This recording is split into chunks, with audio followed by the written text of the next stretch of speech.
Well, ain't this some shit? I don't understand life. You leave, you deal with some pretty big life events, you come back, and all of a sudden, everything that you have been actively reading on webtoons is over. Not over as in the sense that they're over, but they're on break. Their seasons are done. I have to wait months now for them to come back. I don't know what to read, even though I have plenty to read. And now I am contractually and insanely obligated to talk about them. And y'all, that Lore Olympus finale fucked me up. So expect for the next couple of webtoons related videos to be just me rambling and catching up on these damn finales, because none of them have left me okay. And I'm processing. There is a lot of shit going on in my head right now, and I need more tea. So, there are four of these comics, all of which are on break, waiting for their new season, and I have to talk about them now. Everything is Fine, Stagtown, Let's Play, Let's Play. And then the biggest offender, Lore Olympus, which I'm still not okay. Rachel, how could you do this to us?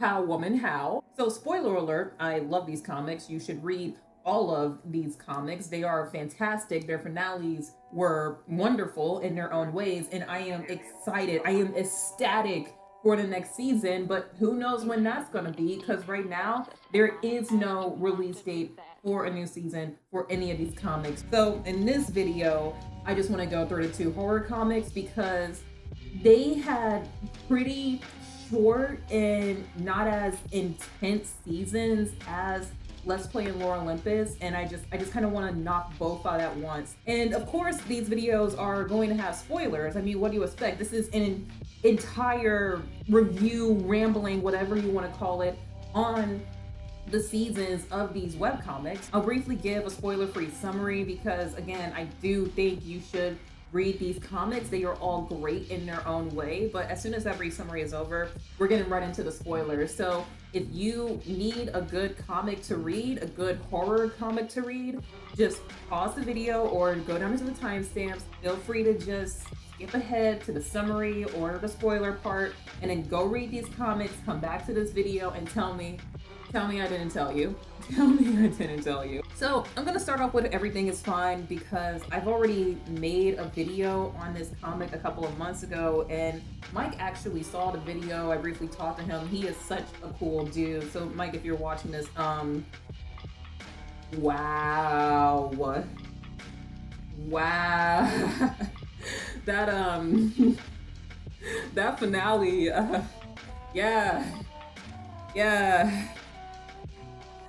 That finale did not leave me and my friends okay. If you want to watch the video I made on Everything is Fine, you definitely can. By the time I released that video, I believe the comic was 13 chapters and maybe about 15 chapters in when I released the video. And this is the only comic that I read the season finale of when it dropped. Everything else I read like a couple weeks after it dropped. This is the only one where it was like, okay, yeah, I was there on that night, finished the finale, and wow. So Everything is Fine, if you don't know, it's a comic about this couple named Sam and Maggie, and they live in a normal house in a normal neighborhood where everything is fine and nothing bad is happening. It's totally not like their dog is dead and they can't admit it. Totally not like they're under constant surveillance, have to use keywords, code words, can't swear, can't speak out against the government. Totally not like it's 1984 up in here at all. When the comic begins, it's mainly centered around Maggie as she's this struggling housewife character who is reaching her breaking point with playing pretend, with not having any freedom. And she starts to converse with their neighbor Charles, who almost gets her in some serious trouble with the law. After the events between her and Charles plays out, she officially reaches her breaking point, and I feel like if I keep going from there, I'm just gonna kind of spoil the comic, which is kind of the point of this video. But basically, nothing is fine. These characters are done with playing pretend. Everything is not fine. And in doing so, it's no longer just their lives and their livelihood that's on the line. It's the lives of other people that is also on the line, mainly their loved ones. This comic is very layered. There's a lot of mystery and intrigue, yet in season 1, you clearly understand what's going on here. You understand why the government is holding these people captive and why they're not rebelling and fighting back, or rather, why many choose to not rebel and fight back. You understand Maggie's plight and struggles and why she reaches that breaking point, why Sam eventually joins her, why everybody is out against everyone, and just how horrific and traumatizing it is for everyone. And that is the word that best describes this comic: trauma. It is a very traumatic comic with traumatized characters who are deeply hurt and affected by whatever happened to cause this dystopian nightmare. And these characters cannot suppress it and live like it any longer, because sooner or later someone is going to snap or backstab someone, like Sam and Maggie's neighbors, whose names escaped me at the time. I think it was like Bob and Linda. And why people just turn against people, why they work for the government, why they do what they do, and that's because there's other lives. So while some of them are very selfish, nobody here is as selfish or evil as they seem, because they're looking out for those that they love. And that's a simple yet solid motivator for the actions that these characters take. So I guess now's a good time to get into spoilers, because they killed the mayor's husband. They killed the mayor's husband. They killed the mayor's husband. This is not gonna play out very well, is it? So Charles is more than likely dead. Or something. I don't know where Charles is, because after we see what happens to Bob and Linda when Sam and Maggie frames them for killing Officer Tom, they just go numb. It's like, I don't know what is implanted in those catnads in their brains, but they're zapped and they're just a husk of a human being. And it is horrific. It is like every traumatic, traumatizing event, everything that they've struggled for so far in order to keep more than likely their children safe, is played out before their eyes, and Sam and Maggie are forced to see what's going to happen to them when they get caught. If not something worse, because they killed the mayor's husband.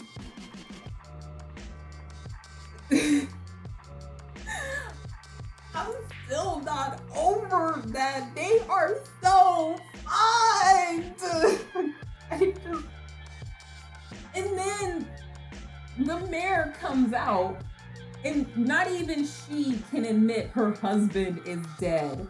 It's like everybody has to play pretend that the mayor's husband isn't dead, and she almost snaps herself because the woman is very clearly grieving. And she's like, deep breath, happy place, happy little trees, Bob Ross style, everything is fine. And everybody has to pretend that it's fine even though the mayor's husband is dead, but even the mayor herself, the person who in this comic so far is in the highest position of power, is the most threatening figure here. Even she has to pretend. Hello, trauma, my old friend. All right, there's not tea in there anyway. I've come to talk to you again. These people need therapy. These people need a lot of therapy. They need, I just,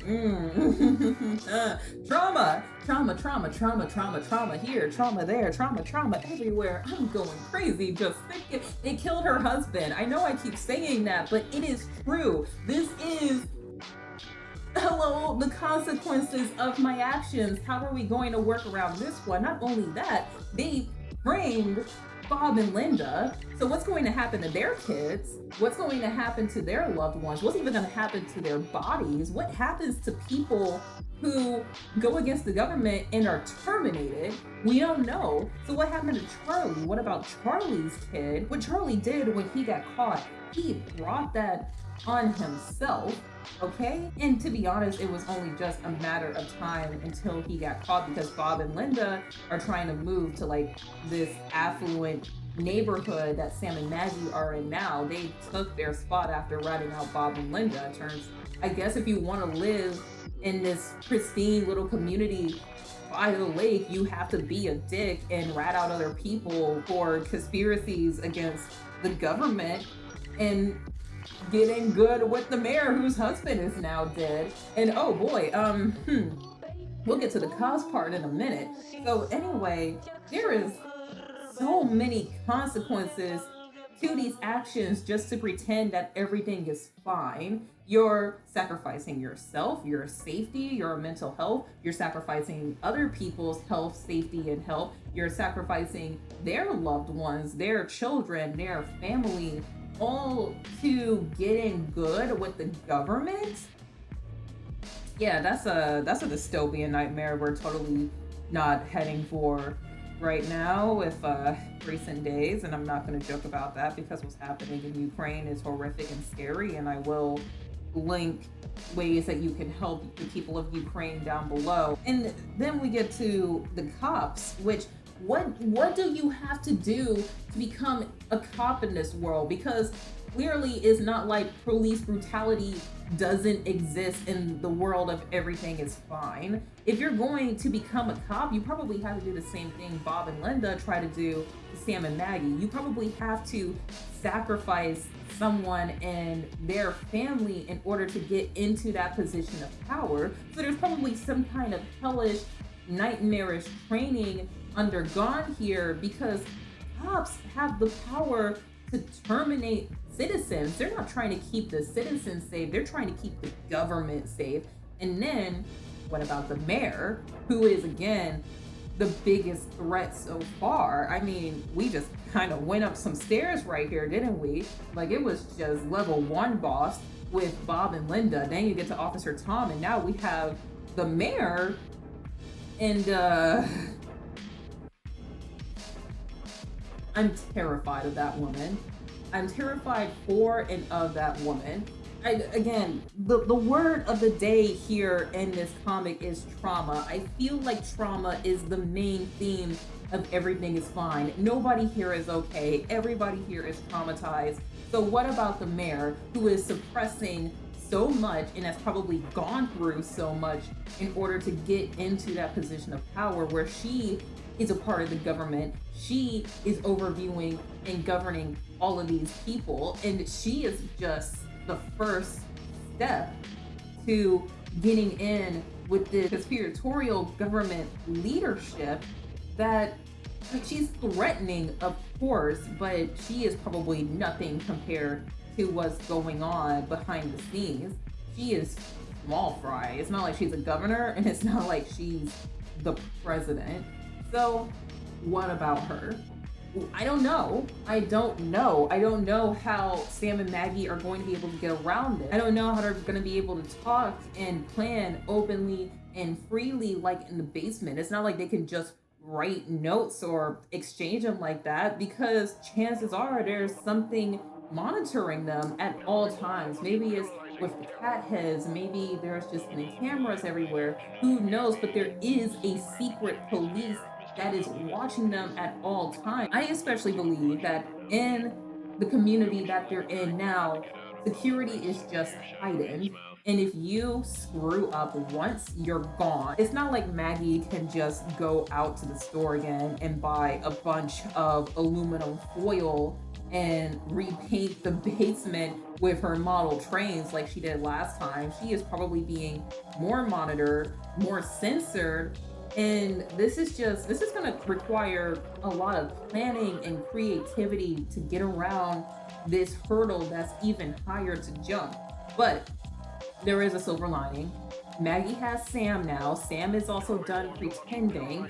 They're kind of bound together, not by marriage and their child, but also by the fact that they killed Officer Tom. So I don't know where it goes from here. I really don't. I do think we're gonna see a lot of new and shady characters from the community. I think we're gonna get way more from the mayor. I think we're gonna get way more from the new police. But we're also going to be seeing a rising rebellion. And I think that's going to be the plot point for the second season. The rebels and they kind of sneak in some way, somehow, scout out Maggie, and that's going to set more of a plan in motion. This escalated so quickly. Like, I thought Bob and Linda was the biggest threat so far, and then they just had to kill the mayor's husband. Who knows how this is going to end? Maybe it's going to have a 1984 ending where Maggie is just on the bus and she rides away smiling while there's a bomb going off in the backyard.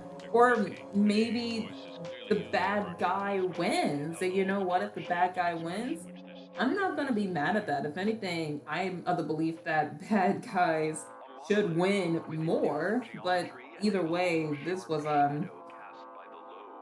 that was a ride. So Everything is Fine is definitely one of my current favorite ongoing horror webcomics, if not my favorite ongoing horror webcomics at this moment. Every time there's a new episode, I'm immediately there. I read it in a heartbeat, and every time it ends, I am like angry and excited for the next one. I know that behind the scenes, Mike is working very hard on creating just the best story that he can. I don't know what's going on inside of his mad genius brain, but season 1 is so impressive, so climactic, so heart-pounding and tense that season 2, I have no doubt in my mind, is going to be even better. So the man knows what he's doing. He just likes fucking around with us a bit too much. I'm kidding.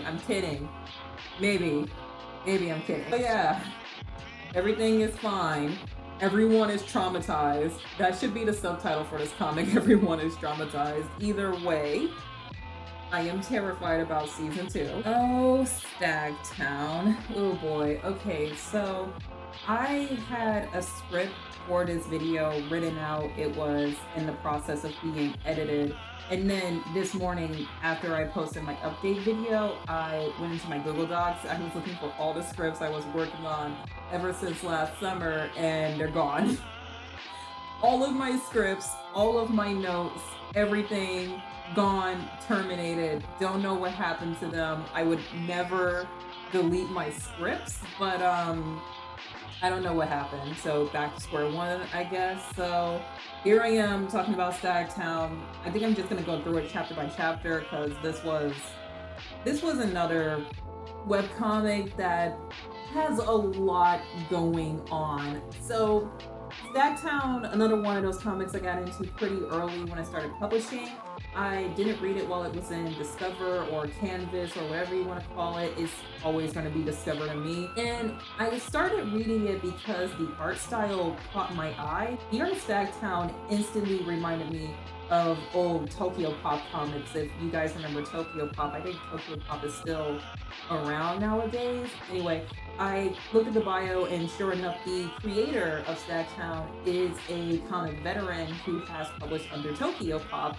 So I was like, all right, cool, I'm getting a Tokyo Pop comic in 2022 or 2021, if 2021 when it started.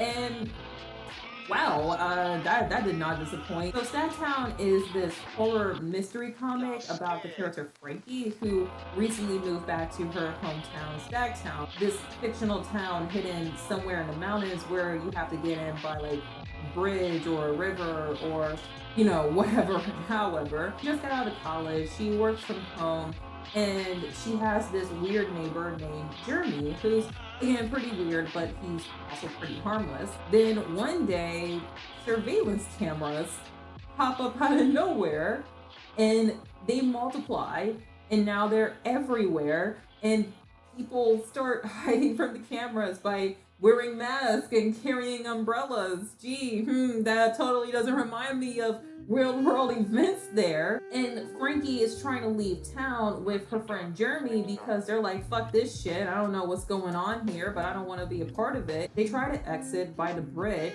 and they get stopped by these fake militia guys, and they're like, we want to check to see if you have any cameras or something on them. Frankie is putting up a fight because she's like, who the hell are you to tell us what to do? We just want to leave. And then turns out they were right. There was a camera hidden in the car, and the camera attacks Jeremy. Jeremy falls into the water and he dies.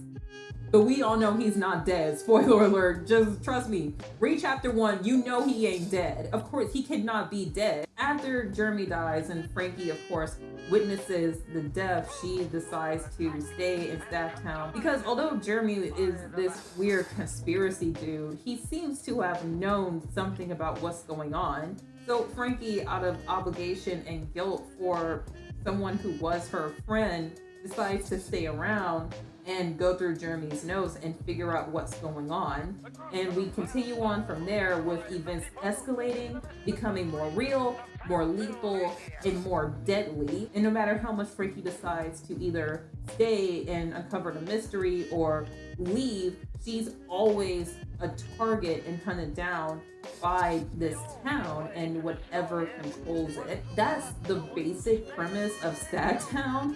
But when I say that this comic is creepy and weird and confusing and has a lot of twists and turns, I say that in the best way. If you like comics like Brood Hollow, The Last Halloween, you're definitely going to like Stagtown. If you like mystery comics with a supernatural element, you're going to like Stagtown. If you're a fan of old Tokyo Pop comics, if you want a comic by an experienced seasoned creator, if you want something with a great sense of humor, but also a lot of attention to detail that knows how to hold its tone, you're going to like Stagtown, and I highly recommend you read it because this is probably my second favorite ongoing horror webcomic next to Everything is Fine. And the creator, Punko, really knows what they're doing. Just like with Mike and Everything is Fine, they have spent a lot of time crafting this world with characters who have been deeply affected by some of the things they have gone through in this comic. And I will get into those things one by one as I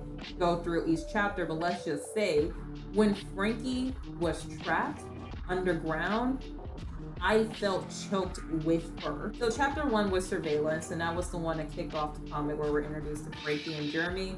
And I think Punko is really great at writing and introducing her characters because we instantly know that Frankie is this young, fresh college grad, work from home freelancer who's also pretty honest and open with her relationships with other people. She openly calls Jeremy weird but harmless, and he is, and we believe her when she says that. But she has this loyalty to other people. She clearly cares and wants to help, but even she has her limits. And then we get to Jeremy, who we instantly know is portrayed as this weird conspiracy nut, but knowing what this comic is and what we're getting into, he's the guy who really knows what's going on. That's why when he dies, we all know he's not dead because he's too valuable to the plot and the story going forward. But Jeremy also kind of knows something, and we just don't know what that something is yet because he's taken out of the story very quickly. When Surveillance ends and Frankie decides to stay in the town and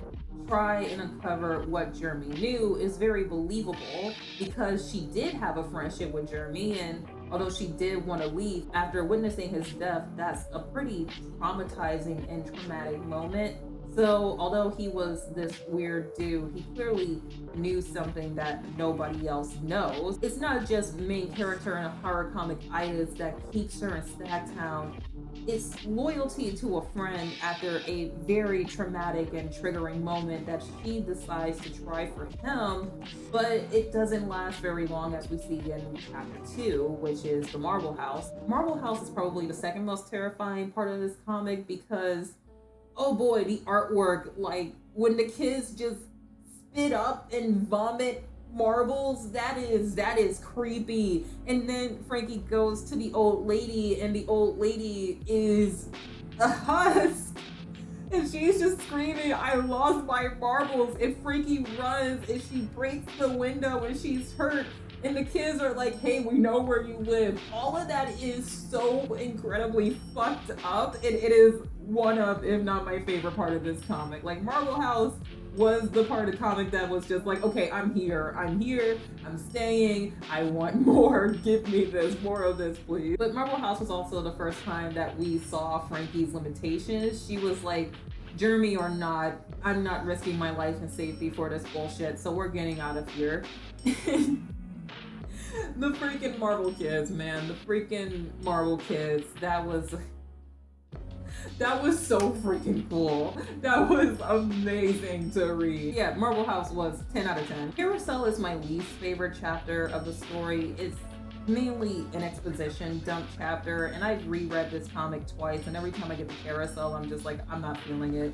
I really don't care a lot for the explanation and the exposition of Stagtown. All you need to know is that there was a carousel, it's gone now, but there's also a connection between the location of the carousel and the supernatural things going on in Stagtown. You just gotta kind of power through it, really, because once you get through all of the explanation and the museum and all this other stuff, and you get to Frankie in the field, when it ends and all the deer is there and all eyes on her, then it's like, okay, another piece of the puzzle, another element of this mystery. We're slowly figuring it out. The town wants something. It is called Stagtown, so of course there's stags and deer, and they just come out of nowhere and they're just looking at her.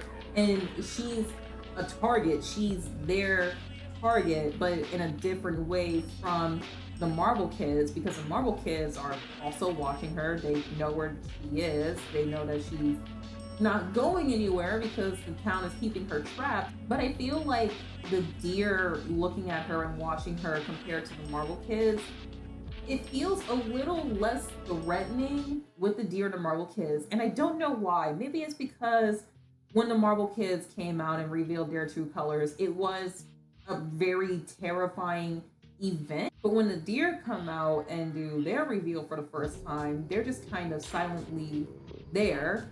They're just kind of watching and observing, and unlike the Marble Kids who tried and physically attack and harm her, the deer is just silently there. So it gives this impression that they mean no harm. They're keeping eyes on her, yes, but they're not going to hurt her yet.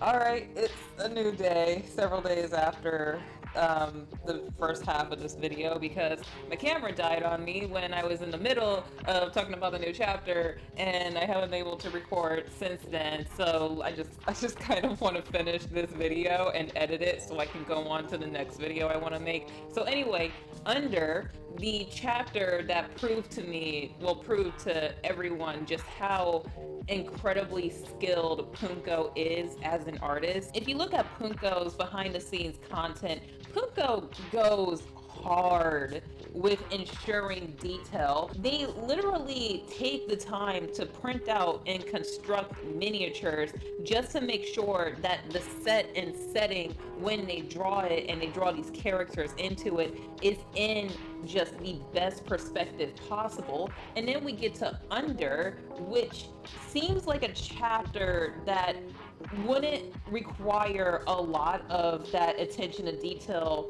on the surface, because Frankie is just trapped in this one place, this suffocating tunnel underground that's slowly entrapping her into it and just taking her away her sanity and her will. But in this chapter, the artwork really shines through with how it conveys Frankie's feeling of entrapment and absorbs us into that horror with her. When I was reading Under, I was there with Frankie, and with every sound effect, with every tap tap nothing, tap tap nothing, tap tap nothing, and she kept going on, I also slowly felt my throat in closing. I was scared. I was horrified, and it is just the most horrific feeling that I felt in this comic so far. I thought that Marble House was kind of peak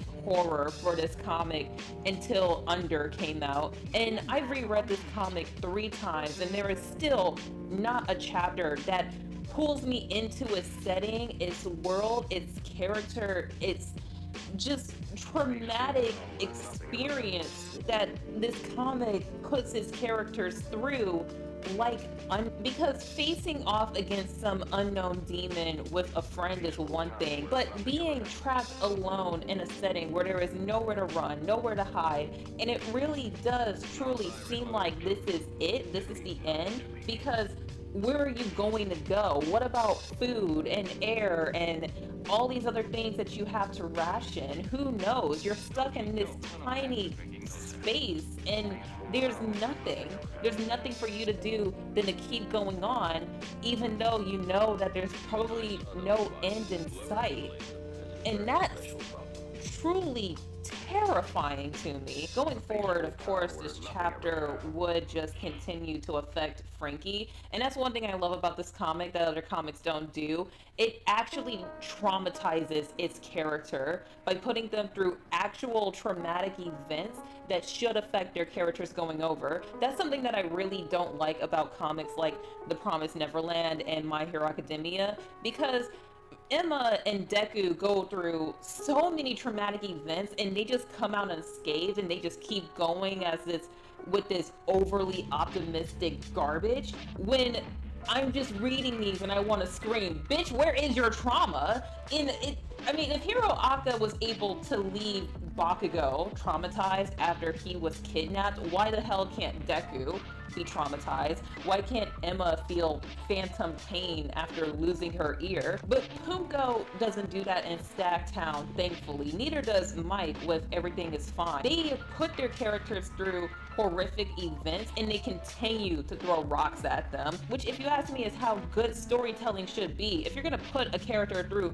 a major life-changing event like Legoshi from Beastars or Retsuko from Agretsuko or these comics, you gotta own up to it. Don't just brush it off and act like it never happened, like with Promised Neverland and Hiro Aka. Keep going from there. Nerf your character. You need to nerf your character in order to make a strong character, if that makes sense. Hi, Sugar. The dog is here. The dog always comes. The dog always has to interrupt me.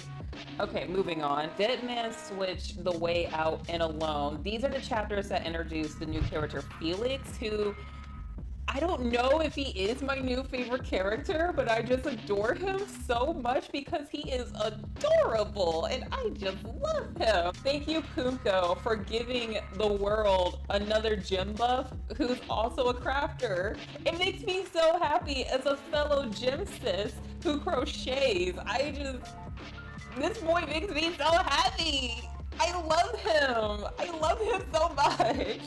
And he's just so cute. He's so kind and sweet and charming. And hi, Sugar. When the final chapter came out and we found out what happened between Felix and Jeremy, it's like, no, none of this was your fault.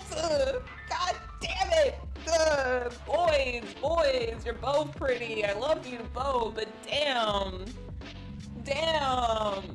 Y'all didn't deserve this shit. So Felix comes in and he's like, hey, I'm Jeremy's bro, and snaps Frankie out of just the everything that the town has put her through. And that's when more of the mystery unfolds. We find out about how the symbols, Felix tattoos, basically wakes everyone up and snaps them out of the town's trance. We find out that Jeremy had Felix this entire time, so Frankie wasn't completely alone.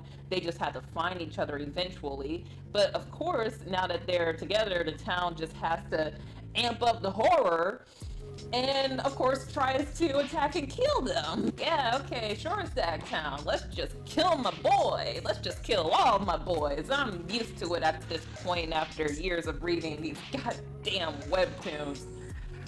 Ugh. Webtoons just hates good boys. I swear to God, this platform just cannot stand good boys. I mean, guys, Melvina's Therapy, Let's Play, right, my man's Charles, again. Why is it that every time Let's Play has to end, Charles is always getting shit? Okay, you know what, this is not the video, moving on. So, the town attacks Felix, he's in a covered bridge, and the town has to come after Felix, and I was like, well, that was short-lived. Thank you, Webtoons. Hating my boys, thank you very much. And then, Frankie gets trapped inside of her apartment. And here comes the trauma, because she suffers from claustrophobia now. And we don't know where Felix is. So it's even more scary and horrifying. And this is another example of Punko's skill as an artist, because the depiction of Frankie's anxiety and near mental breakdown until, you know, she calms down when Littles comes in and she has that grounding mechanism that brings her back to earth was just a stellar depiction of that moment. 10 out of 10, more of this, please. But anyway, so we find out that Felix is in fact alive and okay. Of course, the town just had to pull some hippity-dippity magic voodoo to, you know, I don't know what the hell. I don't know what the hell. I don't question Stagtown anymore. I don't know what the hell this town wants. I don't know what its MO is. I don't know how it keeps pulling this garbage. All I know is that the trees have eyes and the stags are watching, so Felix is okay. It pulls some hippity-dippity magic voodoo to like clone itself and make a fake Felix, but Felix ends up breaking in. Turns out Frankie's apartment was always there. It was just hippity-dippity magic voodoo that was like making sure that they couldn't see the apartment. So Felix couldn't see the apartment from the outside, and Frankie was constantly feeling trapped and didn't know where to go. So that happened. So, why are you licking your blanket? So thank God Felix got her out of there. And when I say there was just a wave of relief that was washed over me when I saw Felix caught Frankie, yeah, it was real. It was real. Because again, I feel horrible for Frankie, especially after the events of Under and seeing what she went through there, along with her suffering from claustrophobia when she was trapped in her apartment. It was just another one of those moments in this comic where my breath was trapped. I couldn't breathe. I was so tensed up and I was just like, get her! I was literally screaming at my tablet, Felix, if you don't get up and you don't get her, I'm going to, I quit. I quit everything. I quit life. I'm done. I'm done, Chief. I'm done. Also, the dog is here. Can you tell? But anyway, yeah, I'm done. And he got her, and I was like, oh, thank God. Oh, thank God. So from then on, Frankie is dealing with Felix because she can't be alone, and they try to find a way out of the town, and they decide to take the river. But before they do that, they just had to be really stupid. And this is the one part in the comic, the one part in a horror comic full of smart characters, thank God, because I am so sick and tired of stupid characters in horror comics. But this is the one time where they just have to be so stupid, so dumb. And of course it was like for ethics and morals, but they're like, hey, you know what'd be a good idea? If we just wake up the entire town. Bitch, what the fuck did you think it was gonna happen when you did that? Like,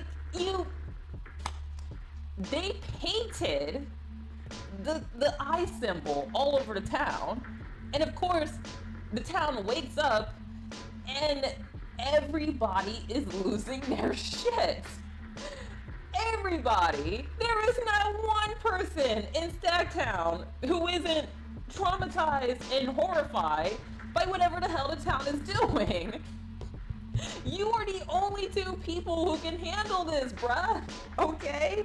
And then you're just gonna like say, hey, entire town, here's collective trauma. We're just gonna gossamer the fuck out of this. Wait, not gossamer, the giver, wrong book. Anyway, we're gonna just the giver the fuck out of this and make sure you all get to feel and relive your pain all at once. And the town goes crazy. The town goes buck shit hog wild. And they're like, so maybe that was a bad idea. And I'm here like, okay, good thing. Good job. Good job. But like, at least we got to see like the giant hypnotizing thing that's keeping the town under control. And the fake tattoos that Felix made is now permanent. So they're safe for life. But still, I don't know what you guys were thinking. I don't know what you guys were thinking. We're just gonna cause like a bunch of car accidents and just manic panic and screaming. Why? Because ethics, I guess. So here we go. We're getting to the climax. Frankie, Felix, and Littles are in the raft. They're trying to get out of town, which of course they cannot do because the town is always one step ahead and too smart. And they get blown off course. Now they're underground again, but again, Frankie has Felix, so hopefully her anxiety and trauma won't come back to haunt her with just, we're just gonna, PTSD gonna hit Frankie like a baseball bat. Alright. Again, she has Felix, so she has Felix, she'll hopefully be okay. And Littles is safe. Thank God Littles is safe. Punko knows we gotta keep the cat safe. So there's that. So they keep going throughout the cave, they get chased, and of course they find Jeremy, which about damn time we all knew Jeremy was alive. They get out the cave, they have Jeremy, they go back to the car, Littles is safe in there, and they go back into the town after that huge fiasco with Jeremy, and Jeremy is safe. And that's still not the end of season 1. So season 1 ends with voice acting. Nice! Nice. The guy who voices Jeremy, 10 out of 10 performance. Like, I was not expecting that voice. I wasn't expecting anything from that final chapter. But damn, what an incredible way to end off a season. Like, good job, Punko. Good job, the voice actor for Jeremy. Just good job all around. It was fantastic. So, into season 1, we find out, Jeremy, this entire time, knew who Frankie was. And he was normal. He was happy and content. But, of course, that was all a lie that the town put him through. So one day he discovers the notes, he remembers everything, and it was painful and violent and traumatic, sadly. And he tries to tell Frankie, but of course the town is just going to reset everything. So that's when Jeremy becomes a recluse. And that's how he's the person that we saw him back in chapter 1. And of course he's always loved her, but he stays away from her because he loves her and he doesn't want her to have to go through that trauma. And then you get Felix, who's his bro, and the dog is gonna knock over the camera real quick. You get Felix, who is his bro, and he's like, I gotta stay away from you. I gotta stay away from you and her because I need to keep you guys safe. And he becomes this isolated social recluse, but thankfully he has Littles. And Littles is his grounding mechanism. Littles brings him back to Earth, just like with Frankie when she was trapped in the apartment. So Jeremy just kind of goes on this self-mission of, I need to stop this, I need to figure out what this is. I need to keep my people safe. I need to keep Frankie safe. I need to keep Felix safe. I need to keep Little safe. But there's not a lot he can do because he doesn't have a lot of answers and he's alone. And that's really tragic. And it also says something too. Like, whatever this thing is controlling the town, it keeps the town people happy and content and gives them this odd source of peace where there's nothing. And I'm pretty sure that, like, after decades and a century of dystopian authors and media basically portraying life like this in a dystopian fashion, I don't have to go into how horrific that premise is. And it gets even more terrifying that you have to wake up and it's all the more painful, all the more violent, and you don't know what to do because there's this grand cosmic Lovecraftian force keeping you away and just forcing you from everyone else. So, I don't know what the fuck. I really don't know what the fuck. Because now we have Jeremy back. Frankie, Felix, and Jeremy are going back into war, back into this town, but there's renewed hope because Jeremy is back. So next season, we gotta get Jeremy to wake up, and now there's three. And you gotta remember, when Frankie was alone, the horror was just kind of minor. It was like level 1 bosses. Then she teamed up with Felix, and then they were like, oh shit, we really gotta stop them, and then they upped their game. Now we have Frankie, Felix, and Jeremy, and I'm pretty sure that next season the town's gonna be like, oh, okay, gotta Cthulhu the fuck out of y'all, don't I? Man, fuck this town. I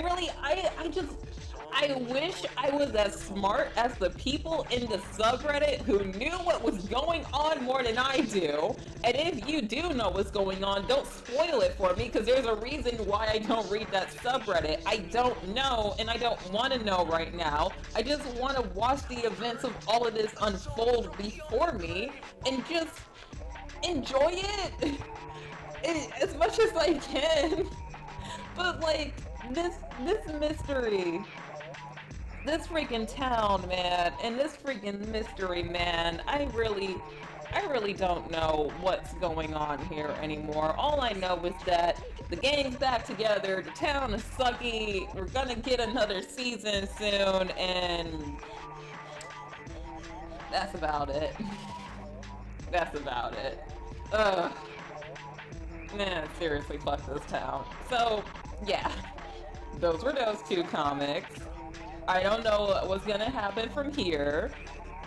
I don't even know how to finish this video anymore, because like my mind is like racing, like, oh my god, next season everything is fine, and oh my god, next season of Stagtown, and like I cannot wait. I really and truly cannot wait for the next season of both of these comics. I cannot wait to find out what's going to happen. I can't wait to see how Mike and Punko steps up their game to make just a stellar second season, because there's no doubt in my mind the next season won't be as good as or better than the first one. And I'm sure that these authors have just a ton of ideas, a ton of material to work with next season, and it's going to be entertaining as all hell. I just, I'm ready and I'm not ready. Let's leave it at that. Let's leave it at that. But like, could be worse. Could be recording my Lore Olympus video right now. I'm gonna get to that, but your girl needs a minute. Your girl just, that Lore Olympus finale, yeah. Yeah, let's leave it at that. Let's leave it at that. So, everything is fine. Stagtown. If you watch this entire video without reading them, then you screwed up. You really did screw up. But, you know, it's all good. You do you. So, I'll be back with another video. Probably finally gonna be the Lore Olympus video. Good God. God help us all. Alright, that's it. I'm gonna end it there because I'm about to give myself a headache thinking about all of these webcomics and how they have just destroyed my life and how I continue to come back because I am a glutton for pain and I love them. So yeah, hope to see you in the next one. Check out the link tree. Tell me what you thought about these comics. And that's about it. I'm out. Bye.